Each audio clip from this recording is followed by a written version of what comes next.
साथियों, जैसा कि आपको पता है कि अभी बिहार जीविका का फॉर्म फिलअप चल रहा है, तो इस वीडियो में हम बिहार जीविका के जो 2019 के पेपर हुए हैं उसका पैटर्न क्या रहा है, उसमें कितने क्वेश्चन पूछे गए हैं और कैसे कैसे क्वेश्चन पूछे गए हैं, तो इस प्रीवियस ईयर क्वेश्चन को हम देखने वाले हैं कि इससे पहले जो बिहार जीविका का एग्ज़ाम हुआ था 2019 में, उसमें कितने क्वेश्चन का सवाल आया था, किस सब्जेक्ट से कितने आए थे और अभी का जो नया पैटर्न है उसमें क्या क्या चीज़ें होने वाली है। तो हम देखेंगे इस वीडियो में पिछले 2019 के हुए पेपर को देखेंगे। आप लोग भी अपने जगह से ज़रूर इसका आंसर देने का प्रयास करिएगा और आप अपने आप को चेक करिएगा कि आपकी तैयारी कितनी है। तो यहाँ पे देख रहे हैं नोट में लिखा है कि 2019 के पाठ्यक्रम से, है ना, 2019 के पाठ्यक्रम से 2025 जीविका के पाठ्यक्रम में बहुत बदलाव किए गए हैं। तो ये जैसा क्वेश्चन आपका था 2019 में, वो क्वेश्चन हम देख रहे हैं। फिर हम आगे से 2025 में जितने भी क्वेश्चन हैं उसके हम तैयारी करेंगे। किसी भी एग्जाम के पहले प्रीवियस ईयर क्वेश्चन को देखना जरूरी हो जाता है, ठीक है। तो चलिए पहले क्वेश्चन को हम देखते हैं। पहला क्वेश्चन कहता है कि फेसबुक, माई स्पेस और ट्विटर किसके उदाहरण है। यानी फेसबुक, माई स्पेस और ट्विटर किसके उदाहरण है। इसमें से ऑप्शन है वेब पोर्टल, विकीपीडिया और सोशल नेटवर्क मार्केट साइट और ई लर्निंग। तो इसका आंसर हो जाएगा, आप लोग अपना कमेंट में जरूर देखिएगा और वीडियो के अंत में जरूर बताइएगा कि आप में कितने क्वेश्चन सही हुए हैं। तो इसका आंसर हो जाएगा आपका सोशल नेटवर्क साइट्स हैं ये सारे। गूगल एक सबसे लोकप्रिय क्या है, तो ये एक सर्च इंजन है। आपको भी पता है कि गूगल में हम क्या करते हैं, तो चीज़ों को सर्च करते हैं, तो ये सबसे बड़ा सर्च इंजन है। और इसके बाद आपका दूसरा सर्च इंजन क्या कौन सा है, आप जरूर कमेंट बताइएगा। गूगल सबसे लोकप्रिय सर्च इंजन है और दूसरे नंबर पे कौन सा साइट आता है वो आप हमें कमेंट करिएगा। एक मानक दस्तावेज के साथ नाम और पते को संयोजित करने की क्षमता क्या कहलाती है, तो ये मेल मर्ज कहलाता है। इसका ऑप्शन नंबर बी हो जाएगा। कंप्यूटर नेटवर्क की वे जो दुनिया भर के उपयोगकर्ताओं को एक दूसरे के साथ बातचीत करने के लिए जोड़ती है, उन्हें किस प्रकार वर्गीकृत किया गया है, तो ये इंटरनेट के द्वारा वर्गीकृत किया गया है। Option number 4। डेटा संधारित करने के लिए कंप्यूटर किस भाषा का उपयोग करता है, तो इसके बारे में आपको पता होना चाहिए। जैसे हम लोग गणित में 0 से लेकर 9 तक की संख्या को जानते हैं, यानी 10 संख्याओं से मिलकर बनता है, जिसे हम डेसिमल सिस्टम कहते हैं। उसी तरीके से हमारा कंप्यूटर जो है मात्र 2 ही नंबर को पहचानता है, 0 और 1। भले उसमें 0 से 9 तक हो, कुछ भी हम ऐड इंटर करते हैं तो वो 0 और 1 में कन्वर्ट कर देता है, जिसको बाइनरी सिस्टम के नाम से जानते हैं, जो हमें गणित में पढ़ना होता है, ठीक है। अब गणित के क्वेश्चन हम देखेंगे। गणित का क्वेश्चन करता है कि यदि एक समबाहुभुज के आंतरिक कोणों का योगफल 1260 हो तो उस बहुभुज में कितनी संख्या भुजाएं होती हैं। तो ऐसे क्वेश्चन को जानने के लिए आपको पता होना चाहिए कि समबाहुभुज के आंतरिक कोणों का योगफल का फॉर्मूला क्या होता है। तो योगफल का फॉर्मूला होता है n-2 इंटू 180 डिग्री, ठीक है।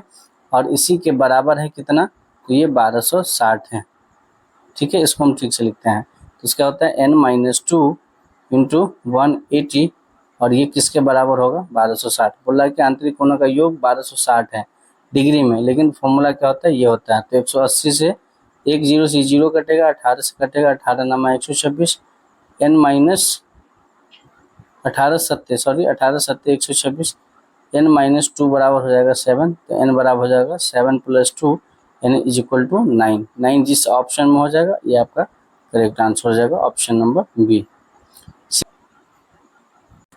दूसरा क्वेश्चन आपका साधारण ब्याज से संबंधित है। क्वेश्चन कह रहा है कि श्री राजा ने प्रतिवर्ष 10% की साधारण ब्याज पर 12,000 रुपये और प्रतिवर्ष 20% की साधारण ब्याज पर अन्य राशि जिसका हमको आता पता नहीं है निवेश की गई कुल राशि पर 14%, यानी ओवरऑल उसको 14% का लाभ हुआ। तो ऐसे क्वेश्चन को हम मिक्सचर एंड एलिगेशन पर बनाएंगे।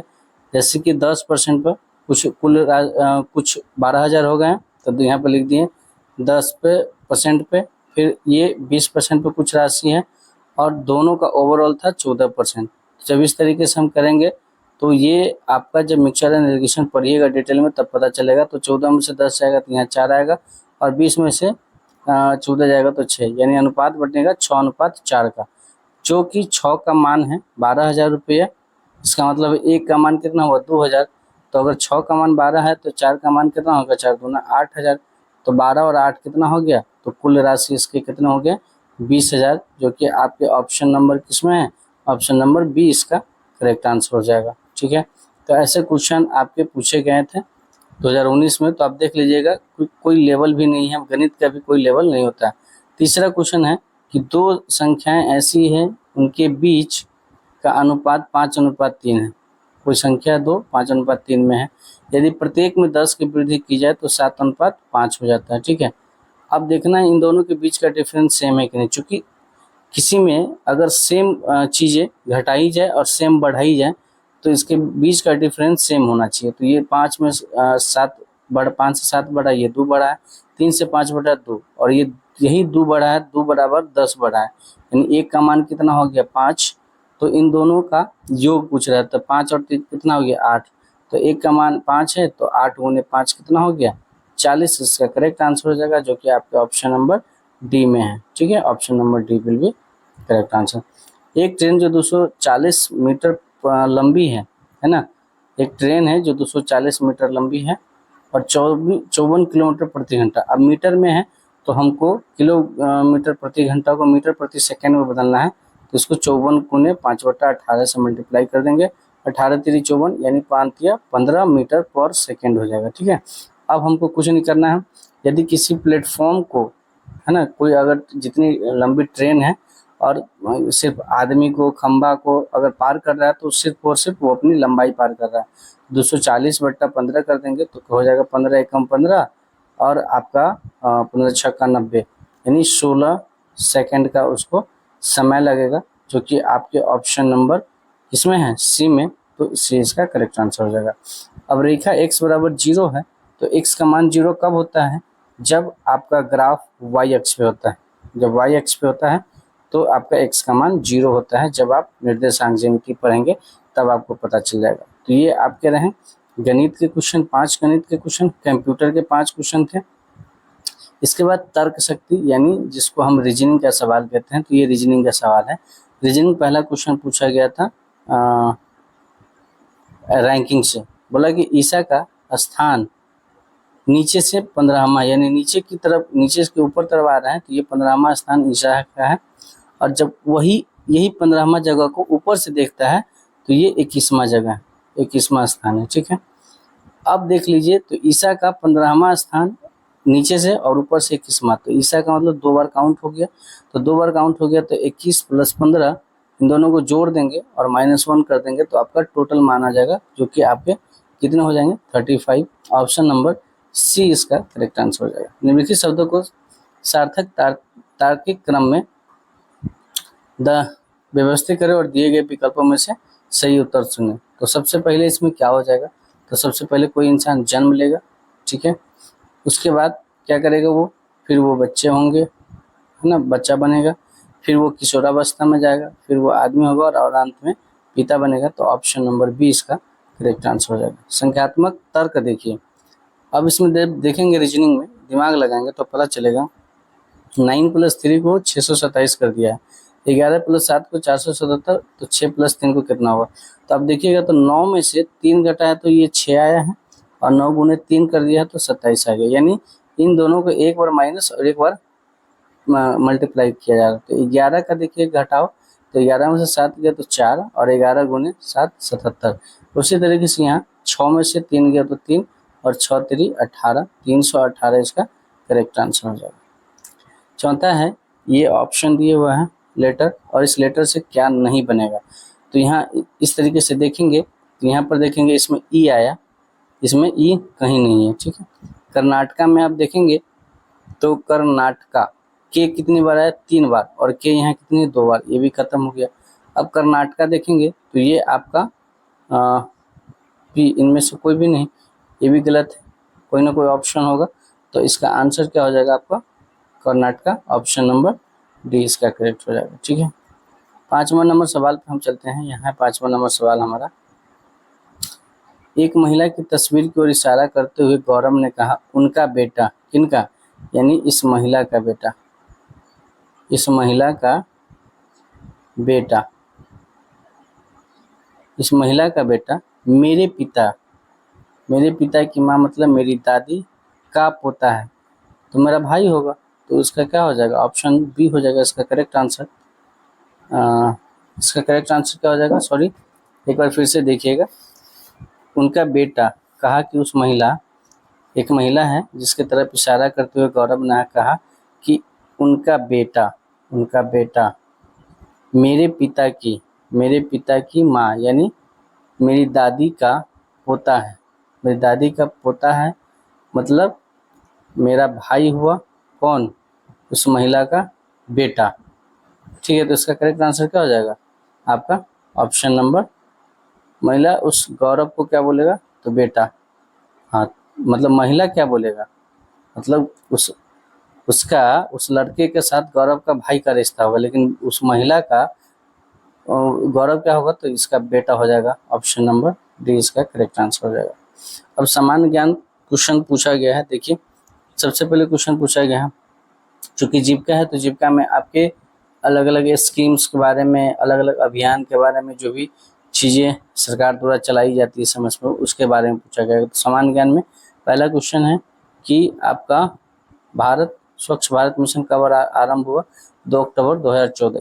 ये जितने भी क्वेश्चन हैं जो 2019 में पूछे, ये 2025 में भी उतने कारगर हैं, वो कभी भी पूछा जा सकता है। BHSNN का सदस्य कौन हो सकता है, तो उसका करेक्ट आंसर हो जाएगा आपका पंचायत का निर्वाचित सदस्य, ऑप्शन नंबर डी। बाल स्वच्छता सप्ताह हर साल कब मनाया जाता है, तो इसका आंसर होगा हर साल 14 से 19 नवंबर को बाल स्वच्छता सप्ताह मनाया जाता है। अम्लीय वर्षा किसके कारण होती है, तो अम्लीय वर्षा आपके नाइट्रोजन ऑक्साइड और सल्फर डाइऑक्साइड के कारण होती है। निम्नलिखित में से किस संस्था के द्वारा भारत के शासकीय आपराधिक आंकड़ों का रख रखाव किया जाता है, तो इसका आंसर हो जाएगा NCRB के द्वारा। नरेटप यानी NRETP का पूर्ण रूप क्या है, तो इसका करेक्ट आंसर होगा national rural entrepreneurship transformative project हो जाएगा, ऑप्शन नंबर बी। इस सबको रट लीजिएगा, ये सभी जीविका में क्वेश्चन आने वाले क्वेश्चन है। ठीक है, 7वां क्वेश्चन है, बिहार में बकरी नादा नस्ल का वजन समान रूप में कितना होता है,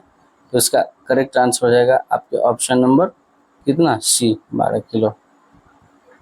भारत के प्रतीक की आधार प्लेट के नीचे खुदे शब्द सत्यमेव जयते किससे लिए गए हैं, तो ये आपका जाएगा मुंडका उपनिषद से। रक्त में लाल रक्त कोशिकाओं की कमी से क्या हो जाता है, तो आपको पता होना चाहिए कि जब लाल रक्त कोशिका से कमी हो जाती है तो आपको एनीमिया नामक, जिसको रक्तताल्पता यानी खून की कमी से एनीमिया हो जाता है। SBM का फुल फॉर्म क्या होता है, तो ये स्वच्छ भारत मिशन होता है। ठीक है, ऑप्शन नंबर ए।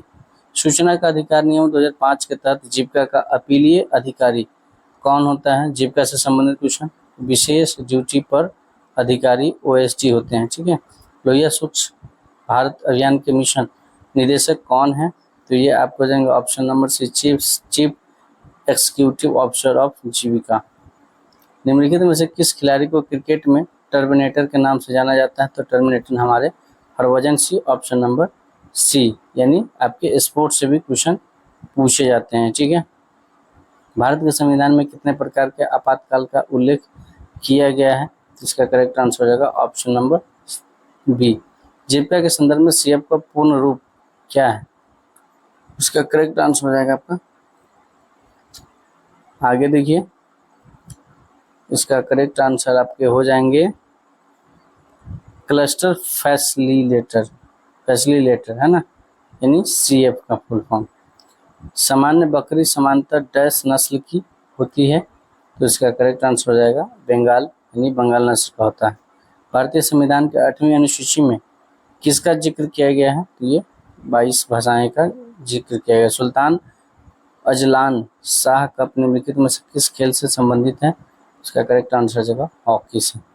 कौन सा जिला लाल चूरी बनाने के लिए प्रसिद्ध है, तो इसका करेक्ट आंसर हो जाएगा मुजफ्फरपुर, लाल चूरी बनाने के लिए प्रसिद्ध है। भारत किस दिन विश्व शौचालय दिवस मनाता है, तो इसका करेक्ट आंसर हो जाएगा आपके ऑप्शन नंबर डी, इनमें से कोई नहीं। तो इसका करेक्ट आंसर आप लोग बताएंगे कि भारत जो है विश्व शौचालय दिवस कब मनाता है। इसका आंसर आप लोग जरूर कमेंट में करिएगा।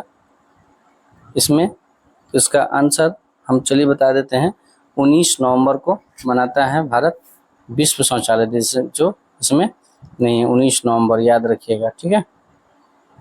NRLM की सरकारी वेबसाइट है ना, कौन सी सरकारी वेबसाइट है NRLM की, तो ये हो जाएगा जीविका.gov.in पे। ISWM का पूर्ण रूप क्या है, तो इसका करेक्ट आंसर हो जाएगा आपके option number D, integrated solid waste management, ठीक है। उसके बाद अगला क्वेश्चन है आपके, निम्नलिखित में से किसे वर्ष 2018 का time person of the year नामित किया गया था, तो इसका करेक्ट आंसर होगा जमाल खशोगी को, ठीक है।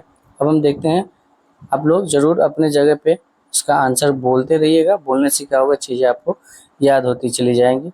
साथ ही साथ ये सारे क्वेश्चन आप रट लीजिएगा, आपके एग्जाम के पॉइंट ऑफ व्यू से काफ़ी इंपॉर्टेंट होने वाला है। MIS का पूर्ण रूप क्या है, तो MIS का पूर्ण रूप, MIS अगर आप लोग पहले सुने हुए हैं तो MIS का फुल रूप होता है management information system, option number B इसका करेक्ट आंसर हो जाएगा। SIC का पूर्ण रूप क्या होता है, तो ये होता है state information commissioner, option number C. 2011 की जनगणना के अनुसार भारत में कुल कितने प्रतिशत लोग शहर में रहते हैं, तो इसका करेक्ट आंसर हो जाएगा आपके ऑप्शन नंबर बी, 31.15%। आंतरिक शिकायत समिति किससे संबंधित है, तो ये आपका हो जाएगा सेक्सुअल हरासमेंट रिलेटेड, यानी यौन उत्पीड़न से संबंधित शिकायतें जो है आंतरिक शिकायत होती है। MKSF का पूर्ण रूप क्या है, यानी फुल फॉर्म क्या है, तो यह है महिला किसान सशक्तिकरण program, option number B. SVEP का पूर्ण रूप क्या है, तो इसका करेक्ट आंसर हो जाएगा आपके startup of village entrepreneurship program, option number C. SAARC का मुख्यालय निम्नलिखित में से कहाँ स्थित है, तो इसका आंसर हो जाएगा काठमांडू। पर्यावरण और प्रकृति संसाधनों के संरक्षण के लिए खतरनाक अपशिष्ट के निपटान के लिए प्लाज्मा तकनीक का उपयोग करने वाला पहला उद्योग कौन था, तो इसका करेक्ट आंसर हो जाएगा steel authority of India limited, यानी सेल, भारतीय इस्पात। संयुक्त राष्ट्र मानवाधिकार आयोग प्रत्येक वर्ष मार्च अप्रैल में 6 सप्ताह के नियमित सत्र में कहाँ मिलता है, तो इसका आंसर हो जाएगा ऑप्शन नंबर डी, जेनेवा में।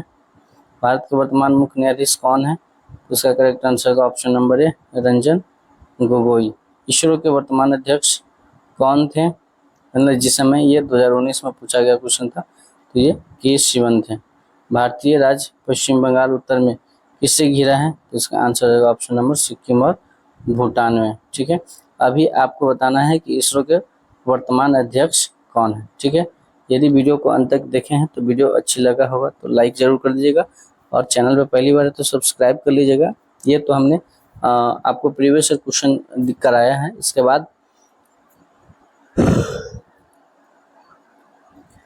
बाद सब्जेक्ट वाइज हम पहले डिटेल थ्योरी देंगे और फिर उससे रिलेटेड बहुत सारे ऑब्जेक्टिव कराने वाले हैं, तो इस चैनल को आप सब्सक्राइब कर लीजिएगा।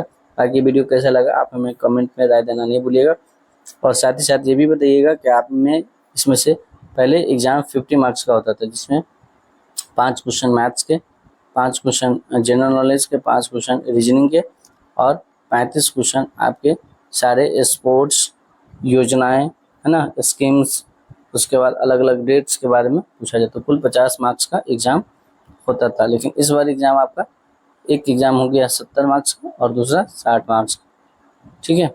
तो आप लोग जरूर बताइएगा इस 50 में से आपके कितने क्वेश्चन सही हुए। मिलते हैं नेक्स्ट वीडियो, तब तक के लिए आप स्वस्थ रहिए, मस्त रहिए और अपने काम में व्यस्त रहिए। Thank you so much.